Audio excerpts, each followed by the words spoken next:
Irmãos, por favor, abram suas Bíblias em Romanos capítulo 3. E vamos começar no versículo 23. Mas antes disso, eu quero dizer que é real o que o irmão acabou de dizer.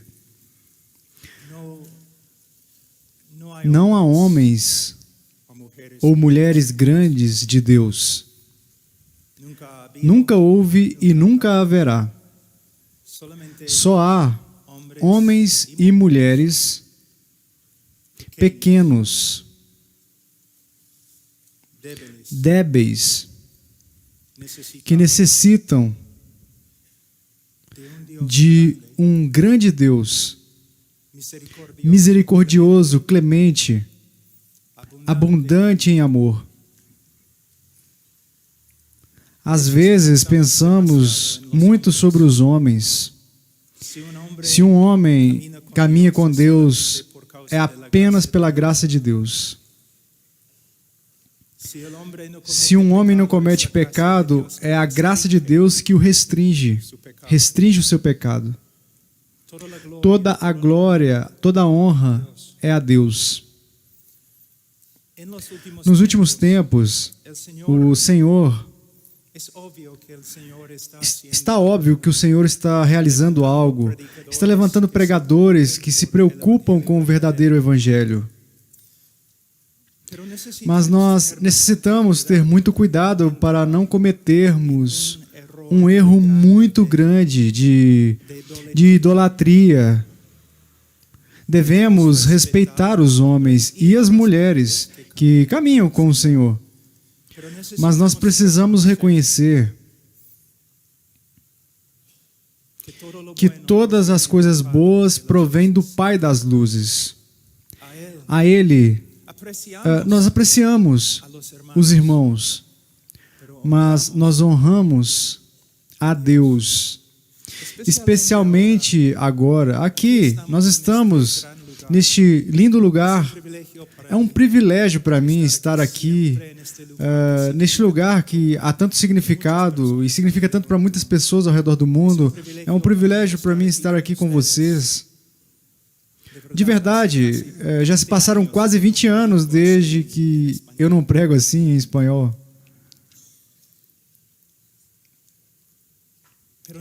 Mas precisamos perceber algo. Nós estamos aqui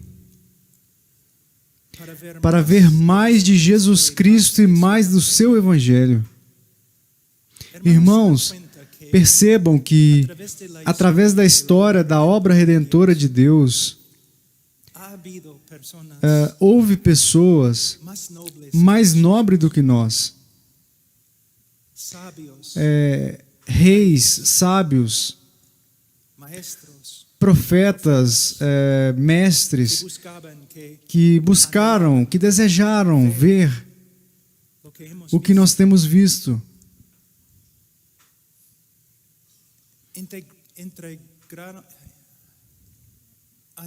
Eles anelavam, desejavam experimentar o que nós temos experimentado. Não é um exagero dizer que nós somos as pessoas mais privilegiadas que já habitaram na Terra. Mas também é um privilégio enorme e uma responsabilidade ainda maior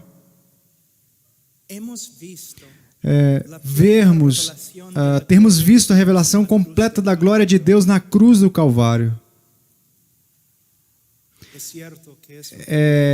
É verdadeiramente um privilégio, mas a questão é: como nós iremos responder? Como iremos viver? Como iremos pregar à luz do que nós temos recebido?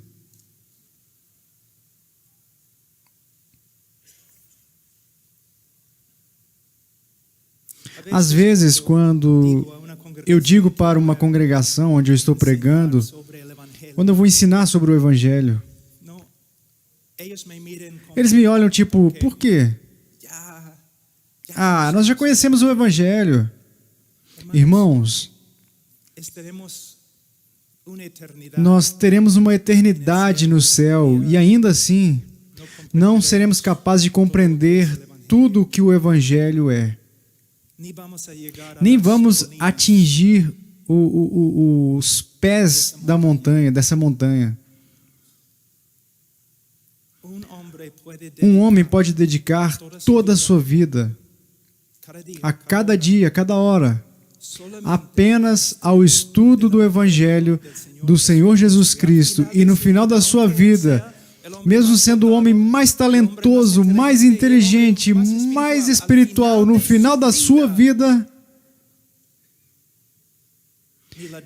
ele não terá atingido nem a 10ª parte. Mas esta é a nossa tarefa como pregadores. Muitos pensam que a maior tarefa do pregador é pregar. Não. Não. A maior tarefa do pregador é se aprofundar na revelação de Deus, na pessoa de Jesus Cristo, e então pregar. Como eu irei explicar no meu sermão, hoje em dia o mundo e a igreja sofrem de um evangelho superficial, que é pregado por homens superficiais, com doutrinas superficiais. Nós temos recebido, irmãos, uma responsabilidade maior do que os reis e os presidentes. E nós temos que responder a isso corretamente com temor,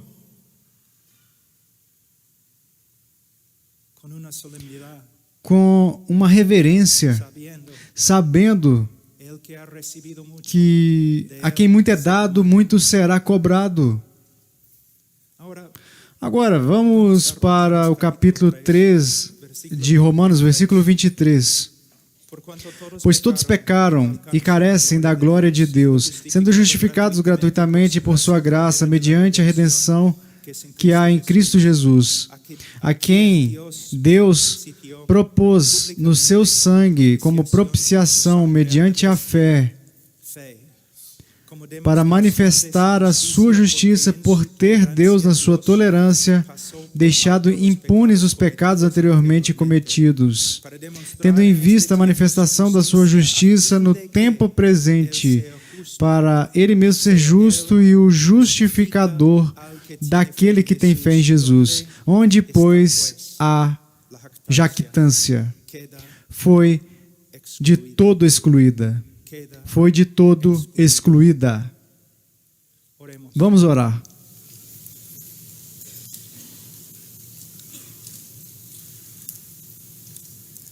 Pai, me aproximo de Ti em nome do Senhor Jesus Cristo. E eu reconheço, Senhor, muito bem, que a parte dele eu não tenho parte contigo. Mas também reconheço quem sou nele. E para a sua glória, para a sua honra, eu te peço que me ajude a pregar, a falar sobre ele.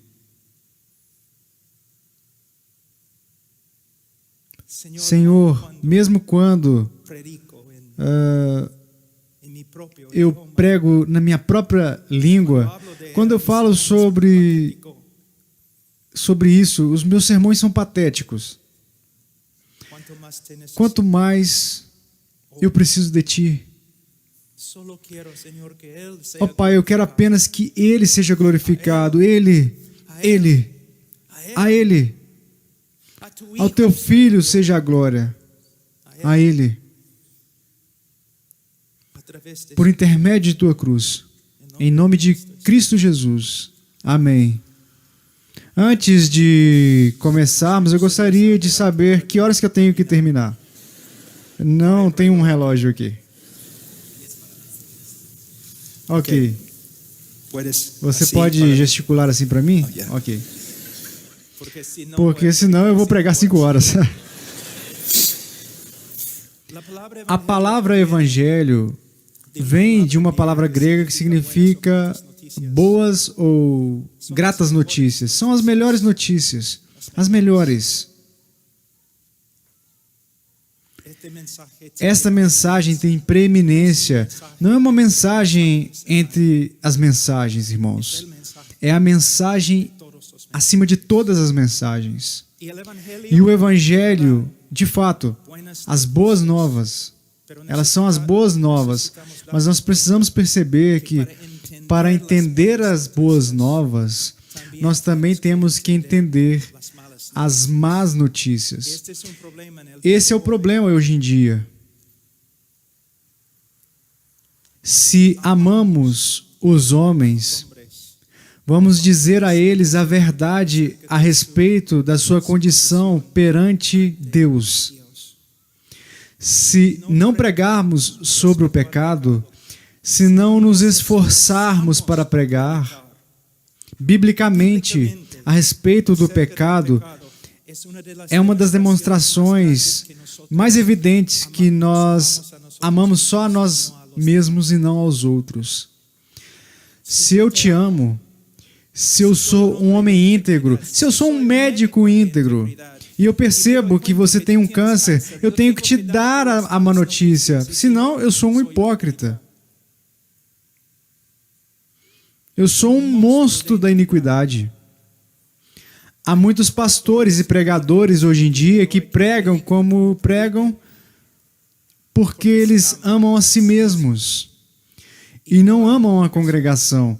E eles não amam os pecadores. Então, nós temos que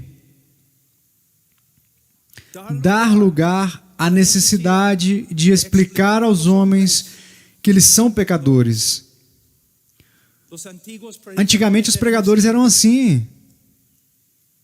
Eles pregavam a lei, eles pregavam a santidade de Deus, eles usavam tudo o que eles podiam e tudo que eles encontravam nas Escrituras para expor e convencer a todos dos pecados, porque somente o pecador busca a salvação. E apenas o pecador pode glorificar a Deus. De verdade, por intermédio da graça, que agora ele sabe que ele precisa dela. Nós não devemos ser homens rudes, irados, ignorantes. Devemos ser homens misericordiosos, clementes, repletos de amor. Mas nós, para demonstrarmos este amor, nós temos que explicar e mostrar aos homens que eles são pecadores. E podemos ver isso neste texto, não apenas no texto que eu li, mas também no capítulo 3 de Romanos, nós vemos isso.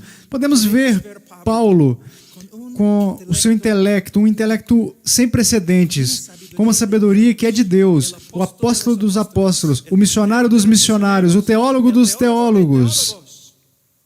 E ele está usando todos os dons que o Senhor lhe concedeu para um único propósito, condenar o mundo. Condenar o mundo. Para que todo o mundo busque a Deus. E a salvação de Deus no Calvário, na pessoa de Cristo. Na palavra pecar, é uma palavra que vem do grego, que significa se extraviar, errar o alvo. Errar o alvo, não acertar. Tipo um arqueiro que lança uma seta e outra seta e ele nunca atinge o alvo. No Catecismo de Westminster, o pecado é definido como a falta de conformidade com a lei de Deus ou a transgressão dela. Se apenas falarmos assim sobre o pecado, então aqueles que nos escutam irão pensar que o pecado não está sendo uma coisa muito ruim. Não é só um erro comum que os humanos cometem, nada mais do que isso. Mas a Bíblia nos ensina que o pecado real, ele é horrível, muito ruim. Então, como podemos convencer os homens que o seu pecado é tão horrível como a Bíblia diz. Ora, podemos estudar a lei com eles. Podemos percorrer todas as Escrituras com eles. Podemos falar um monte de coisas. Podemos mostrar para eles o Calvário, onde Cristo morreu pelos pecados. Mas onde devemos começar é com a pessoa de Deus, em essência. Veja, o nosso pecado não seria um problema se Deus fosse como nós. Perceba, se Deus fosse um Deus injusto, imoral, eu não teria nenhum problema com o pecado e ele também não. Mas a Bíblia ensina que Deus é santo. Ele é santo, santo.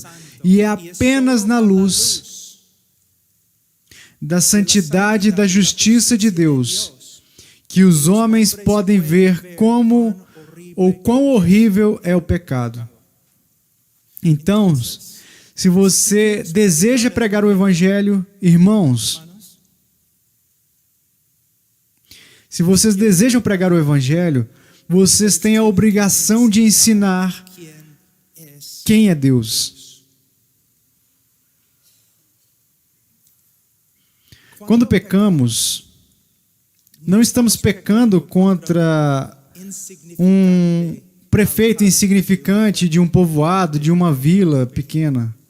Quando nós pecamos, estamos pecando contra o Criador do universo, o Rei dos reis, o Senhor dos senhores, o Criador e sustentador de tudo que existe.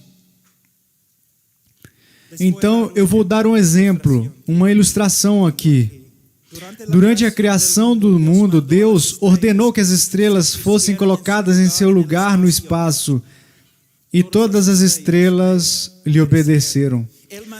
Ele mandou que os planetas girassem no círculo que ele havia demarcado para cada um, e eles o obedeceram. E ele mandou que as montanhas se erguessem, e elas se ergueram. E ele mandou que as cercas caíssem, e todas lhe obedeceram. Ele clamou ao mar que ele não passasse do limite. E ele não irá passar. E o mar se submeteu e adorou a Deus. Então Deus disse para o homem: venha. E o homem cerrou o punho na cara de Deus e disse: não. Por isso que no dia do juízo há uma criação. Todo o universo irá se erguer e condenar o homem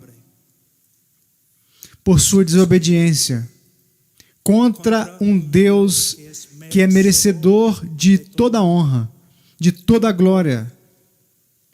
A nossa devoção, a nossa vida, cada pensamento, Ele é digno de cada pensamento. Ele é digno de tudo que nós temos no corpo e no coração. Mas nós o negamos, o negamos, o negamos. O homem não pode ver o quão horrível o pecado é, a menos que ele tenha uma ideia acerca do que a Bíblia diz a respeito de Deus. Um dos maiores problemas hoje em dia, e eu vou ler, enquanto eu prego o Evangelho, os homens não reconhecem. Não, o problema não é que eles não reconhecem que são pecadores. Eles sabem disso. Eles sabem que são pecadores, mas eles não se importam. E eles não se importam porque não sabem quem Deus é. E eles não sabem quem é Deus porque os pregadores não estão pregando a respeito de Deus. Se eu for à sua igreja, eu tenho uma pergunta. Se eu estou ali há 2, 3, 4 anos, quantos sermões eu irei escutar sobre os atributos de Deus? Quanto você irá me ensinar sobre o seu caráter, santo, santo, santo, justo, justo, justo, os seus decretos, as suas obras, a sua vontade? Os pecadores não têm temor a Deus porque eles não sabem quem Ele é, e eles não sabem quem Ele é porque os pregadores não estão pregando acerca do que é o mais importante, que é o conhecimento de Deus. Jeremias 9, 23, 24 diz: assim diz o Senhor, não se glorie o sábio em sua sabedoria. Há muitos pregadores hoje em dia que eles estão ensinando, sabe? Pequenas verdades para te ajudar a consertar sua vida aqui agora. Estão dando à congregação pequenas ajudas para melhorar sua vida, para que elas possam realizar os seus sonhos. Irmãos, somos homens de Deus.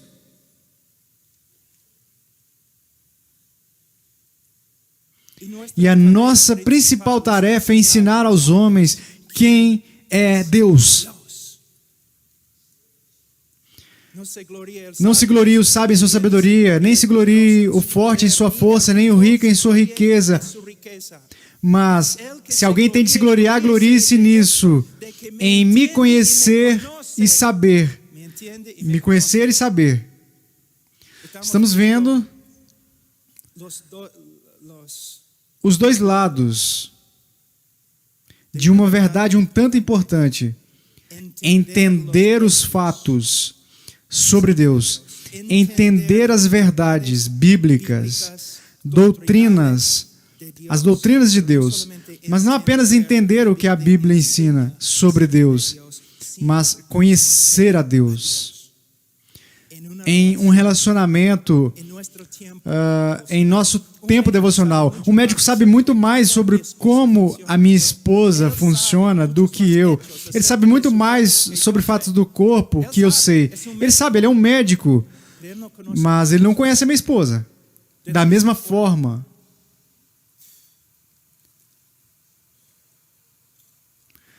Todos nós precisamos estudar as Escrituras ainda mais. Devemos parar de correr por todos os lugares, fazendo um tanto de coisas sem importância. E precisamos dedicar a nós mesmos ao estudo das Escrituras, horas e horas. Eu não estou falando de minutos e minutos.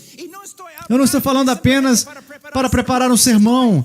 Eu estou falando sobre estudar as Escrituras para conhecer a Deus e para ser transformado por Ele. Mas o estudo das Escrituras é mais do que simplesmente aprender as informações. É uma relação. Uma vida devocional. Oração particular. Se eu quero ser um homem de Deus, eu tenho que passar mais tempo com Deus do que com os outros, para que quando eu sair para falar com as pessoas, as palavras que vêm de Deus saiam da minha boca. Ao pregar o Evangelho, irmãos, o problema muitas vezes somos nós, pastores, que não podem se assentar aos pés de Deus e estudar a sua palavra. Nós necessitamos sermos homens quem conhecem muito bem a Deus, quem temem muito a Deus, quem amam muito a Deus. Homens que vivem em sua presença de uma forma que quando formos falar dos atributos de Deus, a sua santidade, a sua justiça, o seu amor e a sua misericórdia, a sua ira,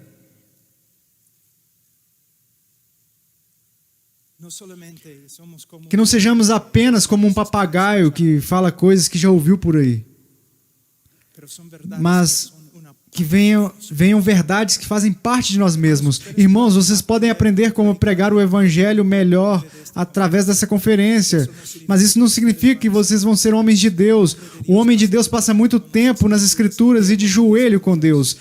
É a marca de um homem de Deus. Não é o talento, não é uma igreja grande.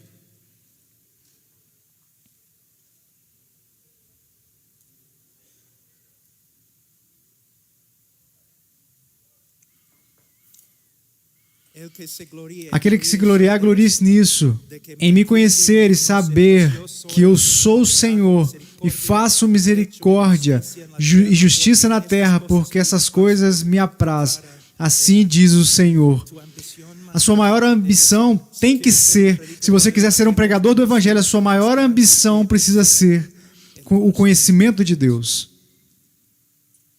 O conhecimento teológico e o conhecimento pessoal. Não apenas estudar a respeito de Deus, você caminha com Deus. À noite, quando você não consegue dormir, na madrugada, quando nada se move, você está a sós com Ele. Esse tipo de pregador que nós precisamos hoje em dia. Tem um texto em Oséias 4:6, o meu povo está sendo destruído porque lhe falta o conhecimento. Porque tu, sacerdote, rejeitaste o conhecimento, também eu te rejeitarei, para que não seja sacerdote diante de mim. Visto que te esqueceste da lei do teu Deus, também eu me esquecerei de teus filhos. Qual foi o maior crime de Israel? A falta de conhecimento de Deus. E os sacerdotes, os mestres em Israel, eles eram basicamente ignorantes a respeito da revelação de Deus. E por causa da ignorância deles, os seus filhos espirituais sofreram. Hoje em dia, eu vou a muitas igrejas onde eu vejo uma congregação sofrendo porque eles não têm conhecimento de Deus. E não têm conhecimento de Deus porque os seus pastores não estão pregando a respeito de Deus. E eles não estão pregando a respeito de Deus porque eles não estudam a Deus. E eles não estudam a Deus porque eles não se importam. E uma conferência a respeito do evangelismo não irá mudar este problema se os pastores e os pregadores não se arrependerem e correrem de volta para onde eles começaram, voltarem para onde eles caíram, aos pés de Deus, vivendo para conhecê-lo.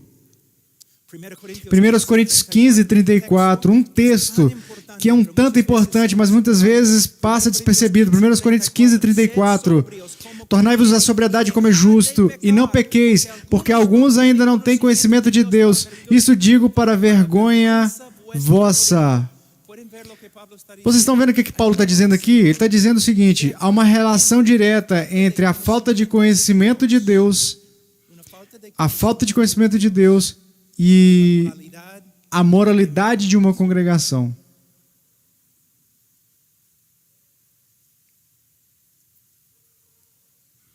Você me diz, mas Paul, o que isso tem a ver com o evangelismo? Com o evangelho? Na medida em que se aplica à igreja, também se aplica aos descrentes.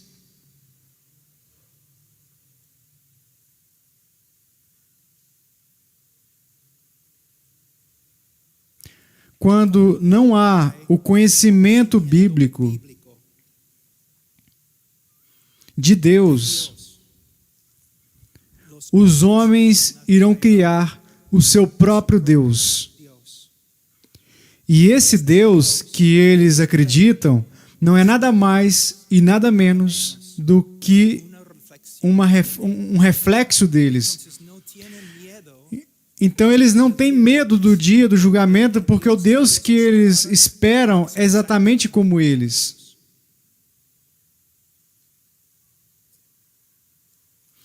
No Antigo Testamento e no Novo também, para o mundo perdido e para a igreja dos crentes, a maior necessidade é a mesma. Homens que conhecem o seu Deus e que pregam o seu Deus para todos. Quando eu estou evangelizando no avião, ou em um ônibus, ou pregando nas ruas, por onde eu começo? Com o pecado do homem? Nunca! Eu começo com quem é Deus. Eu vou dar uma ilustração para tentar demonstrar aqui. Imagine um bandido preso na cadeia. Ele tem que comparecer perante o tribunal, perante o juiz. E no dia do seu julgamento, ele está totalmente relax, calmo, ele está feliz. O homem não tem nenhum problema no mundo, ele está muito feliz. Aí os guardas vêm, levam ele para o tribunal. Todavia, ele está feliz, ele está rindo, conversando, está tranquilo. Por quê? Porque ele comprou o juiz. Ele sabe que o juiz é como ele, é dele, ele comprou ele. Que o juiz é tão corrupto quanto ele. Então ele está feliz. Mas quando ele entra no tribunal e ele vê que o juiz corrupto foi transferido e foi trocado por um juiz justo, a sua atitude muda.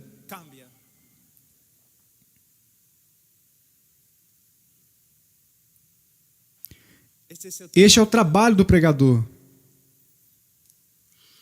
O homem pensa que não tem nenhum problema com Deus, porque Deus não tem problema com ele. Que ele e Deus são amigos. Que eles estão de acordo em tudo. Mas quando o homem descobre quem é Deus, tudo muda. E o homem irá se arrepender ou o homem irá debater e lutar contra Deus. Mas algo irá acontecer. Algo irá acontecer. Agora, no versículo 3, 23, Paulo disse: pois todos pecaram.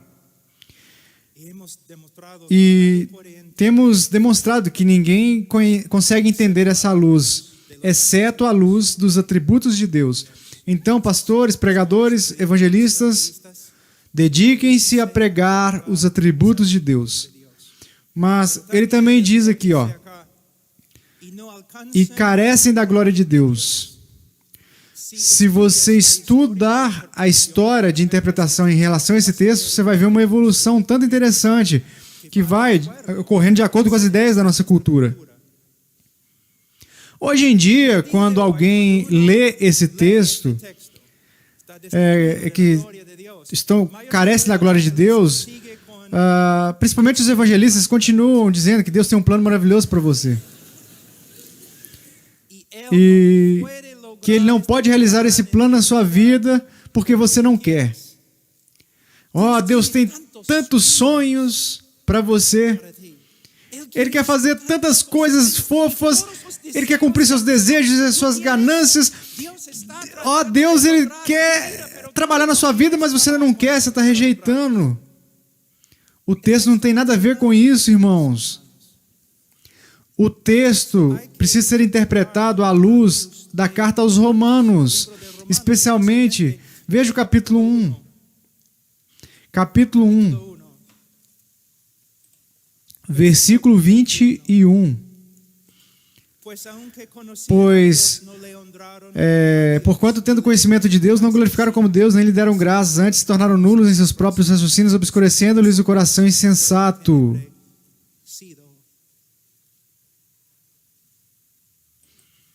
O homem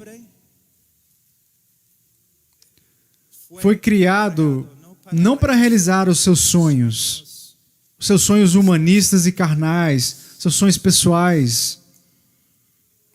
O homem foi criado para a glória de Deus e para servir a Deus de acordo com a sua vontade. E é apenas na busca deste propósito que o homem encontrará vida e paz. E haverá propósito. Agostinho disse: Senhor, Tu nos fez para Ti. Só iremos encontrar descanso se nós descansarmos em Ti. Irmãos, nós não apenas temos que ensinar aos homens que eles são pecadores, e não apenas temos que ensiná-los quem Deus é, mas também nós temos que ensinar a eles a vaidade da vida, a parte de Deus. É uma vaidade absoluta, é patético.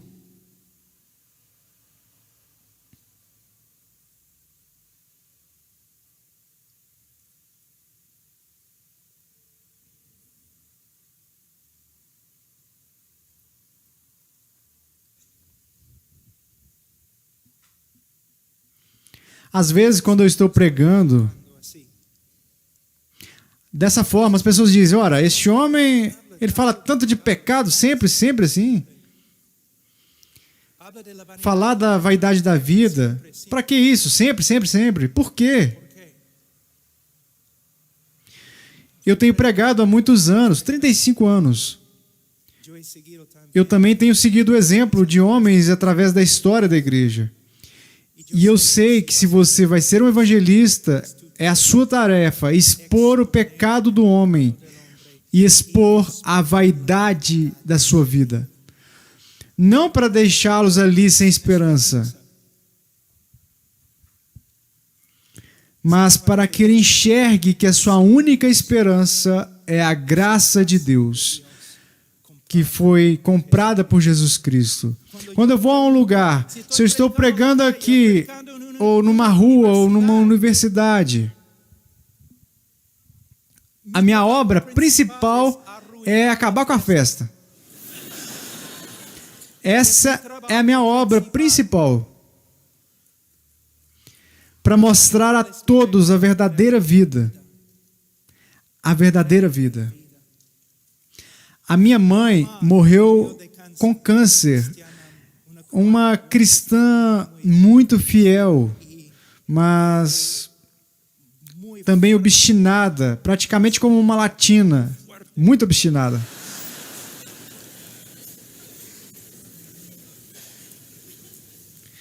Não exatamente como uma latina, porque eu me casei com uma latina e ela tem uma vontade muito mais forte do que a minha mãe.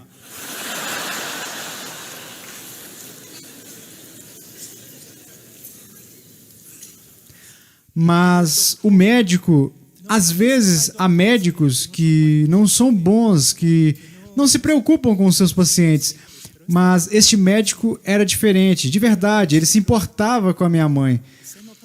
Ele amava a minha mãe. E ele sabia que a minha mãe era muito forte, tinha muita força de vontade, ele sabia que ela não ia aceitar o seu diagnóstico. Então ele disse, ela entrou no consultório com várias evidências. E ele disse para ela, senhora Washer, eu tenho que te dizer, você está com câncer. E é muito sério. E nós iremos ter que agir agora. E ela disse, eu não tenho câncer. Eu trabalho na roça. Eu cuido de vacas, do jardim. Eu sou mais forte que o senhor. Senhora Washer, aqui está a primeira evidência. O raio-x. E aqui está outra evidência. E aqui outra. E outra. Aquele homem estava contristando a minha mãe. Estava até machucando ela, destruindo a vida dela. A minha mãe começou a chorar. No final, ela estava chorando, em prantos. E o que eu poderia fazer? Eu sou seu filho, eu estava sentado ao lado dela. Eu vou bater no médico? Porque ele fez a minha mãe chorar? Eu amava, respeitava o médico. Por quê? Ele estava dizendo muitas coisas duras para ela, porque ele era um médico de verdade. E ele sabia que a única maneira para a salvação dela,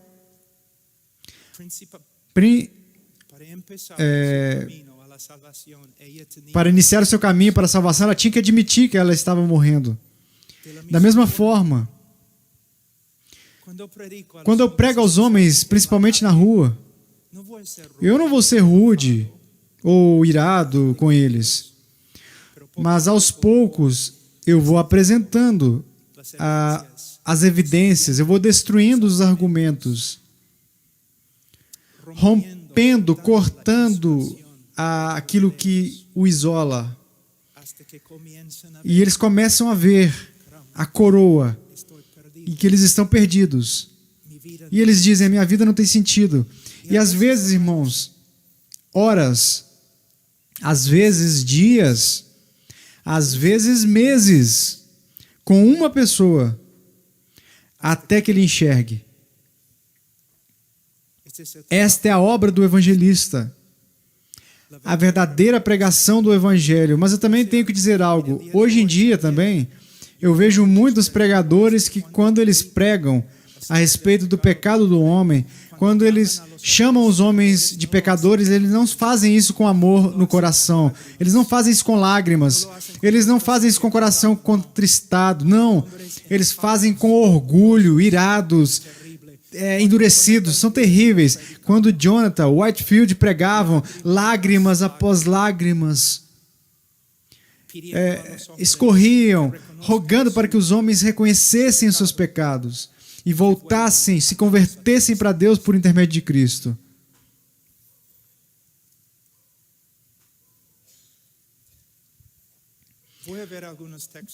Eu vou passar por alguns textos simplesmente para mostrar a vocês como devemos usar as Escrituras para convencer os homens que eles são pecadores. Possivelmente vocês irão dizer, mas pô, o Espírito Santo é que tem que convencer. Eu sei. Mas também é a nossa tarefa usar as Escrituras como uma espada. Também somos instrumentos do Espírito Santo, e o Espírito Santo usa a palavra do pregador para convencer os homens a respeito dos seus pecados. Vamos para Gênesis 6:5. Viu o Senhor que a maldade do homem se havia multiplicado. Uma vez eu estava pregando em uma universidade e quando eu terminei, um repórter veio até mim e me disse, bem irado, eu não concordo com a sua interpretação de Gênesis 6:5. E eu disse, eu não interpretei o texto, eu só li o texto. Você está interpretando o texto e corretamente, parabéns. É o que a Bíblia diz a respeito do homem. E é certo, irmãos. Se eu puder colocar todos os seus pensamentos em um DVD, e se eu puder distribuir esse DVD, ou colocar aqui no telão, todos os pensamentos que você pensou todos os seus dias da sua vida, você fugiria, sairia correndo daqui e nunca mais voltaria. Por que eu sei disso? Porque eu sou um profeta? Não. É o que a Bíblia diz. Como eu sei? Eu sou um profeta? Não. Eu sou igual a vocês. O que a Bíblia diz, a consciência. Quando a Bíblia testifica, a consciência diz amém. Amém. Tá certo. Tá certo. Veja, Gênesis 8:21. Porque é mau o desígnio íntimo do homem desde a sua mocidade. A Bíblia diz isso a respeito de todos nós. Gênesis 8:21, porque é mau o desígnio íntimo do homem desde a sua mocidade. A palavra mocidade aqui não se refere simplesmente a um adolescente ou um jovem. Também pode referir-se a uma criança. A veracidade deste texto é verificada na vida cotidiana. É necessário ensinar uma criança a mentir? Não. Há a necessidade de ensinar uma criança a ser egoísta? Não. Como você sabe? Ela nasce assim. Ela já nasce sabendo, com inclinação para a mentira e para o egoísmo e para qualquer outro tipo de imoralidade. Uma vez eu estava caminhando nas margens do rio Amazonas, no Peru, cerca de 3 horas de distância de Quito, e caminhando na selva, eu vi 2 crianças, 2 meninos, de 8 anos, 9 anos mais ou menos. Eles estavam brincando na beira do rio, na areia, e eu estava pensando, de uma forma errada, que lindo, né? 2 crianças tão inocentes, separados da corrupção do mundo, vivendo aqui na selva, que lindo. E eu continuei andando. Depois de 5 minutos eu resolvi voltar. Sim. O que eu encontrei? Os 2 meninos brigando, querendo matar um ao outro. Adeus, paraíso. Olá, Caim e Abel.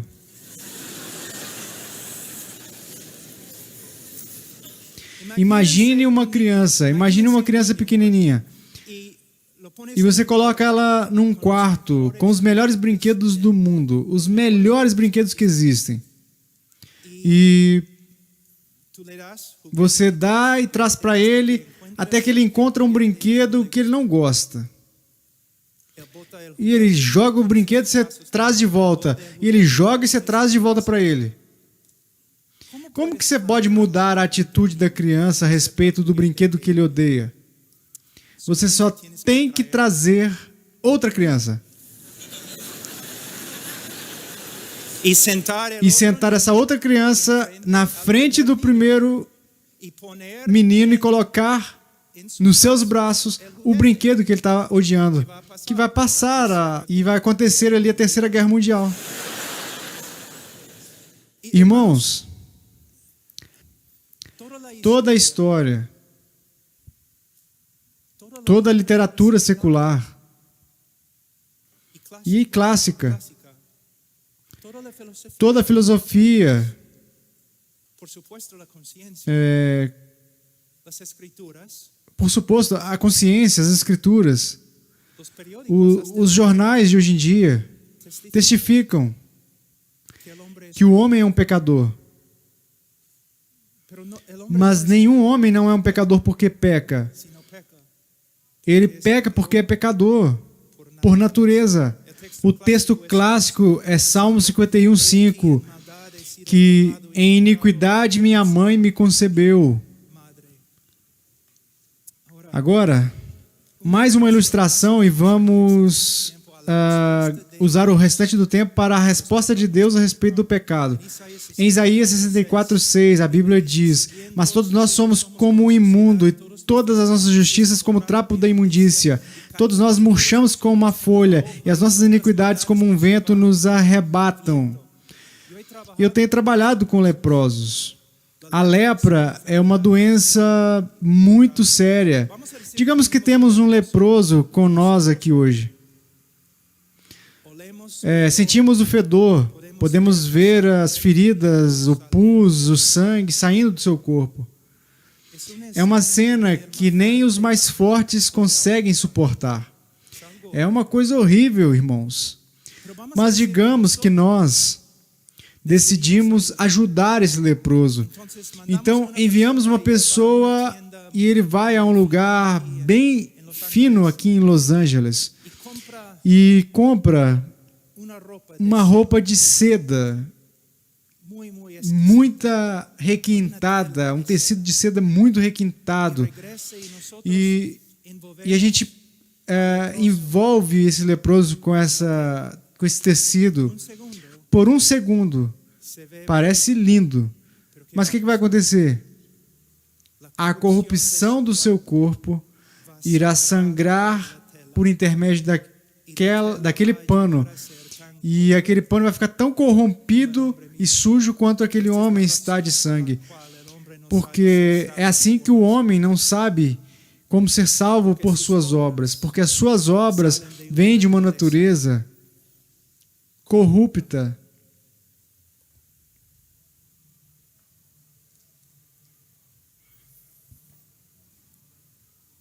Agora, por um momento, eu quero que vocês vejam algo muito importante em Romanos 3.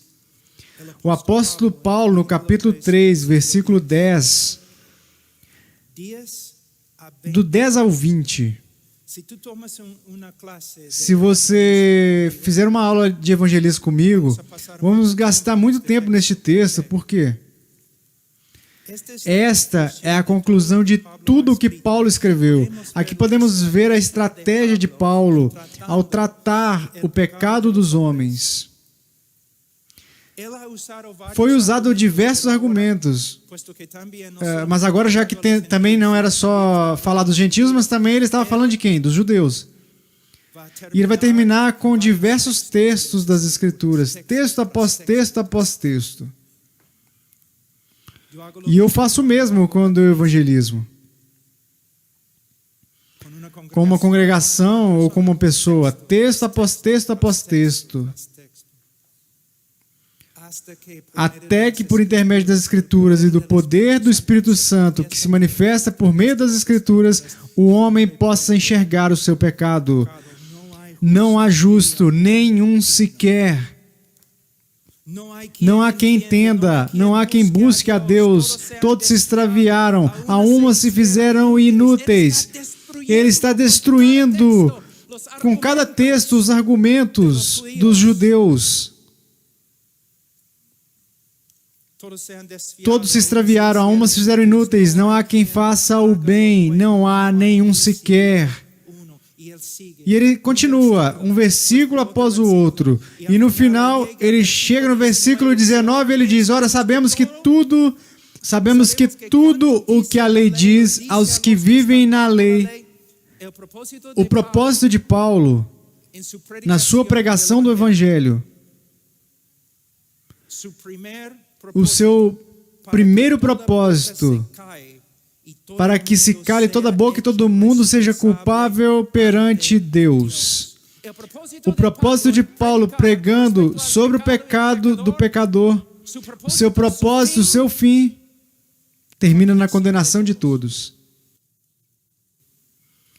Com os textos, é como se você tivesse um pecador aqui, certo?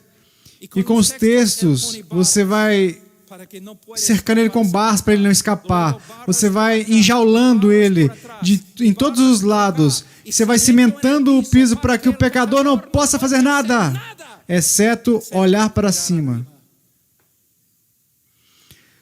Aprisionar o pecador.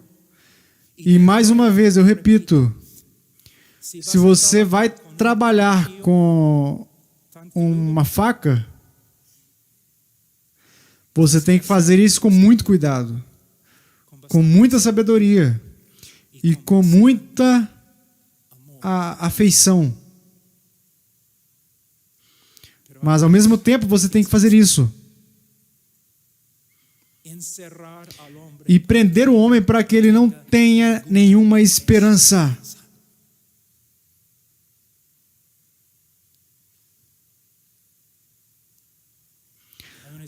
Há uma história de Tom Campbell durante uma viagem na Europa. E havia um pecador nato, um monstro da iniquidade, que vivia nos campos, e um dia, durante uma pregação, a sua esposa veio e disse, você tem que vir para a fazenda. Qual que é a palavra certa que os peruanos dizem? Fazenda, chácara, é isso.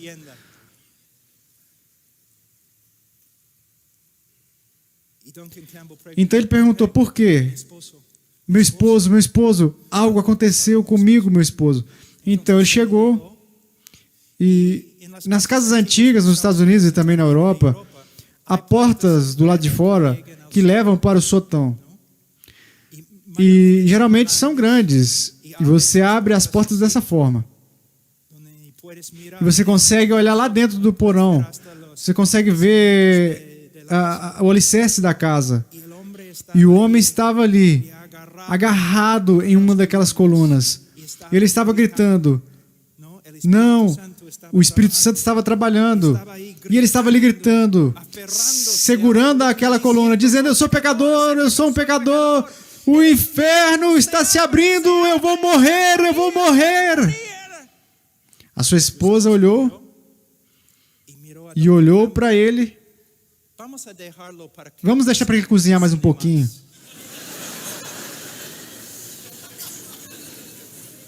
Irmãos, os antigos pregadores fizeram a mesma coisa. Muitas vezes, não passamos tempo suficiente operando, fazendo uma cirurgia com a palavra de Deus para que os homens saibam de verdade que eles necessitam de um Salvador. Essa é uma ilustração engraçada, mas sério. Eu estudei os pregadores antigos. Muitas vezes falamos coisas muito boas sobre eles, mas não é o suficiente, devemos imitá-los. Eu não vou consolar um pecador que o Espírito Santo está quebrantando. Eu vou deixá-lo. Talvez eu estarei ao seu lado em silêncio, mas eu vou esperar até que ele diga também uma resposta e que eu veja claramente e que ele diga: o meu pecado, por favor, me diga que há esperança para o meu pecado, que há salvação em Sião. Mais uma vez, se você necessita de sabedoria, agora,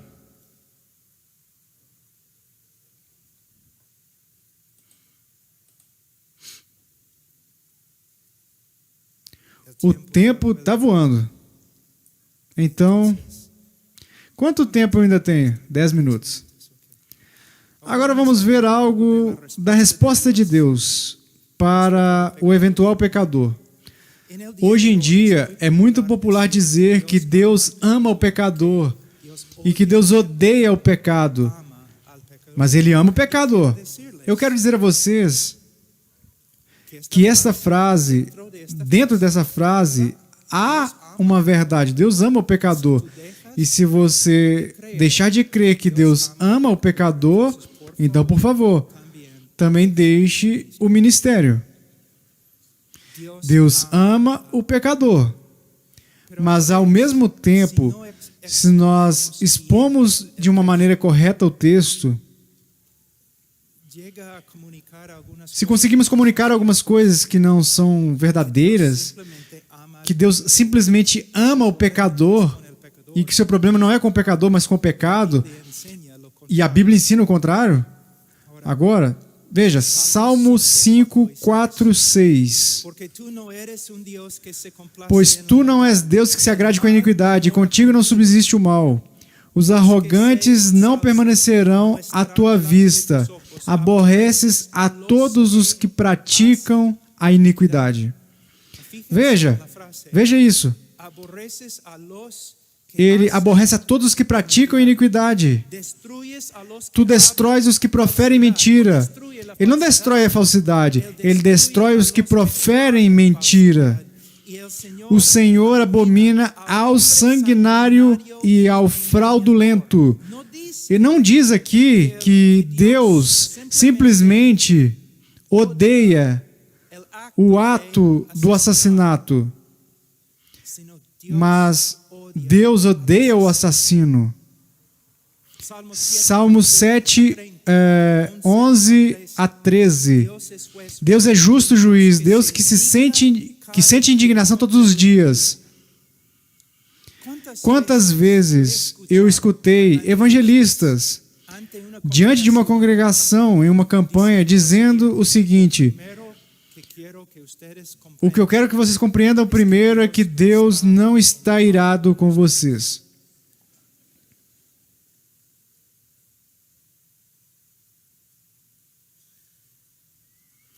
Eu entendo o que o evangelista quer fazer. Às vezes, o seu propósito é nobre, mas ele está dizendo algo que não é certo.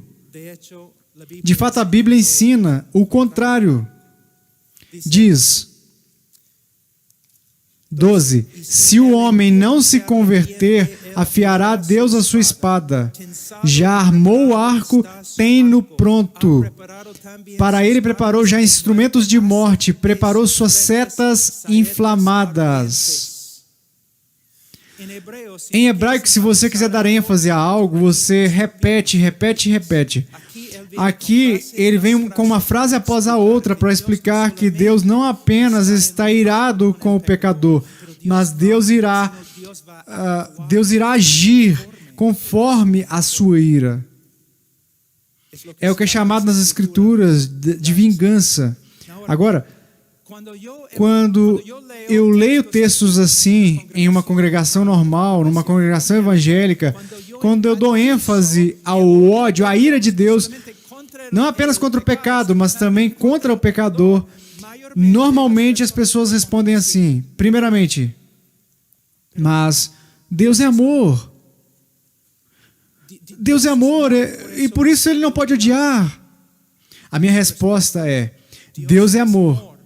E é por isso que Ele tem que se irar e odiar. Mas pastor, como pode ser isso? Ora, o amor nunca é neutro.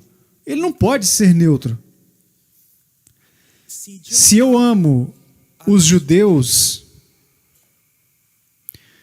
é certo, é normal eu ser neutro a respeito do holocausto judaico? Não. Se eu amo os afro-americanos, é certo eu ser neutro em relação à escravidão? Se eu amo as crianças, eu posso ser apático ou neutro em relação ao aborto? Não. Se eu amo os judeus, eu tenho que odiar o holocausto judaico. Se eu amo os africanos, eu tenho que odiar a escravidão. E se eu amo os bebês, seres humanos com almas, eu não posso ser neutro em relação ao aborto. Eu tenho que odiar o aborto. Eu tenho que odiá-lo. Deus ama a justiça. Ele odeia a iniquidade. E se não fosse assim, teríamos no céu um Deus como Hitler. Outra objeção é João 3,16. Eles me dizem, mas em João 3,16 está nas Escrituras que Deus amou o mundo. E aí eles citam o meu texto favorito, que é João 3,16. Sim, está na Bíblia. De verdade. Mas também o Salmo 5,5 está na Bíblia. Salmo 5,5, o que diz? Aborreces a todos os que praticam a iniquidade. Aqui tem uma lição muito importante em relação à hermenêutica. A Bíblia não se contradiz. Se interpretarmos um texto de tal maneira que contradiz a nossa interpretação de outro texto, nós teremos um problema. Estamos interpretando um ou dois textos de uma maneira errada, equivocados. Como os atributos de Deus existem em perfeita harmonia, a palavra de Deus, que é uma expressão, uma revelação do caráter de Deus, as verdades da palavra de Deus também devem existir em perfeita harmonia. Então, se iremos ser cristãos bíblicos, temos que afirmar que Deus ama o pecador.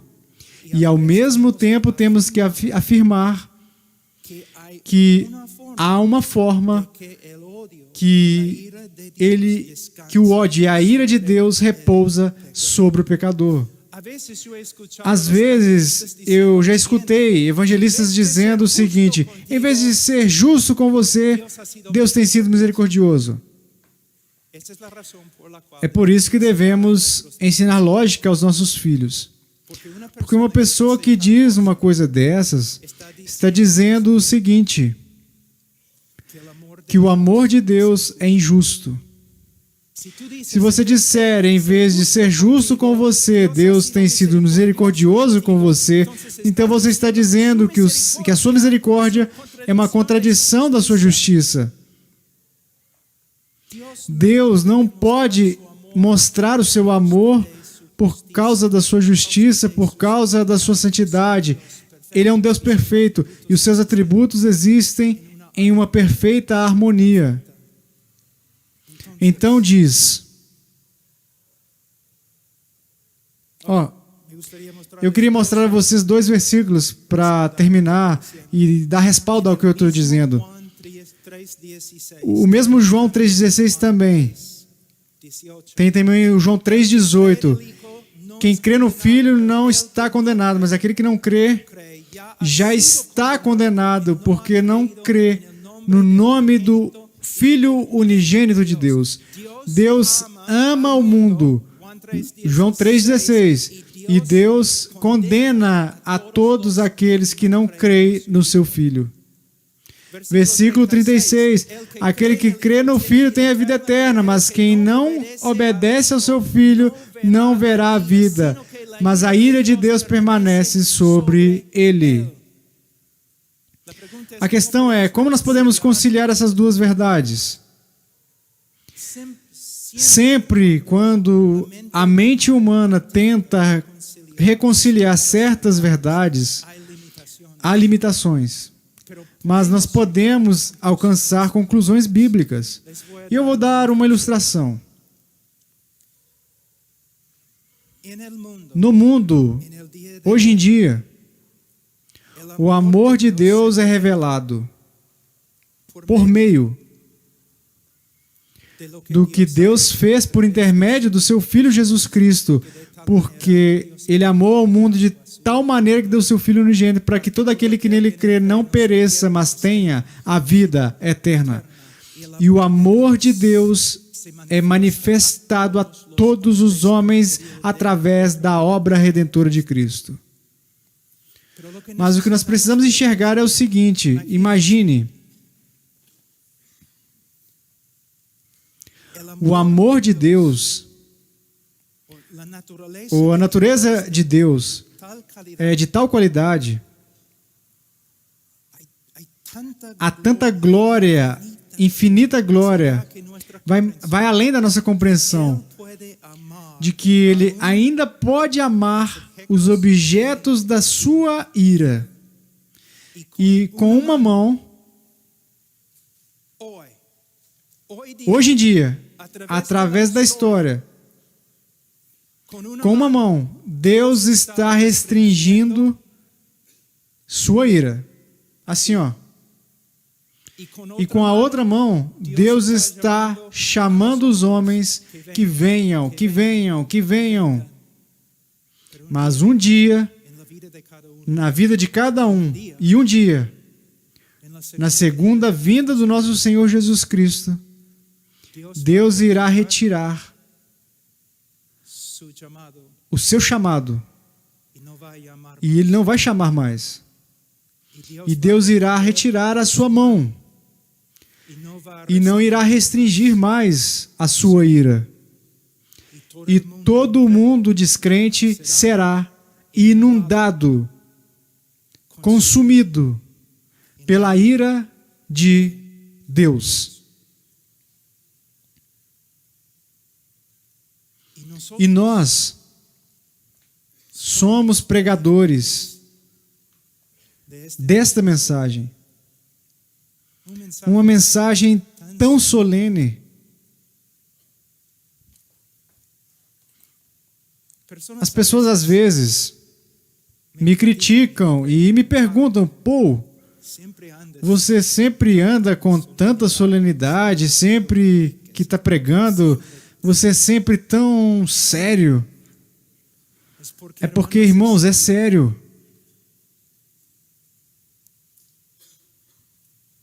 Eu não estou aqui para que vocês realizem os seus sonhos e tenham a melhor vida que agora. Eu estou aqui porque é uma questão de vida ou morte. Vida eterna e morte eterna. E eu termino. Depois vamos falar sobre a cruz amanhã e como na cruz todos os atributos de Deus estão em harmonia na sua manifestação. Mas pregadores, pastores, escutem. O nosso privilégio é enorme. O nosso chamado, a nossa missão é horrível. Ai de mim. Ai de mim. Eu tenho o suficiente. Eu tenho o suficiente. Ó, irmãos, vivam na presença de Deus. As conferências, às vezes, é muito difícil ser piedoso durante as conferências, porque estamos sempre escutando sermões. Levantamos de manhã e não temos tempo para orar, ler a Bíblia. Irmãos, nunca passe alto para a primeira lição do dia sem passar um tempo a sós com Deus. Deus os abençoe.